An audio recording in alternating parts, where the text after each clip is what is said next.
I'm wondering about how you think people develop sources over time from your perspective. Is that just building good rapport with people and then working towards that? What strategies to build that kind of relationship where people have that kind of trust? Because as you're sort of describing, trust seems to go down over and over again.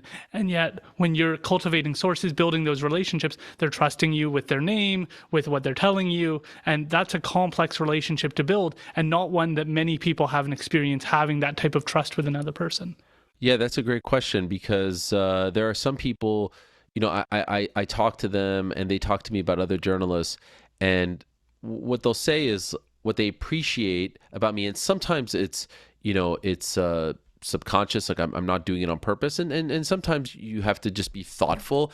The main thing that sources want is that they want to be treated like human beings, right? So if I just hit someone up consistently just to get information, just because I'm trying to get something from them, they're not going to want to help you out. But if you remember to wish someone a happy birthday, if you remember to ask about their family, if you remember to check in, if you remember to call or text without wanting anything at all, that goes a long way. You have to treat people, and it's not like I'm calling and saying happy birthday or checking in because ultimately I want to get something, but it's like the same way you can't look at a source as someone who is just giving you something that you're going to take from. You have to look at them in a way like a colleague or a friend who you're just trying to have this like respected relationship with them, and they respect you, you respect them, and it goes both ways. And they'll know that you're not just trying to use them.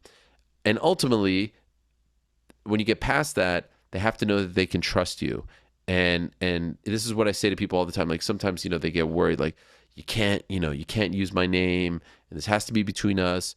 Or if they'll tell you something that's off the record that you can't even touch, and maybe you could touch it 2 months down the line, but not right now. You have to keep it in the vault. There's conversations that happen all the time. And what I say to them is, if you ever find out that I have broken your trust, that I have taken this information and told someone else the same thing, like don't tell anyone but X, Y, and Z.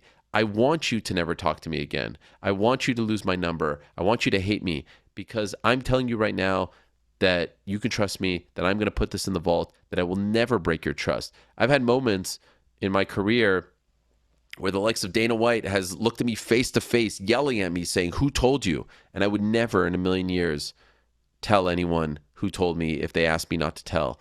And so that goes a long way as well. People have to be able to trust you and to know that you're not going to go around and talk behind their back and break that trust.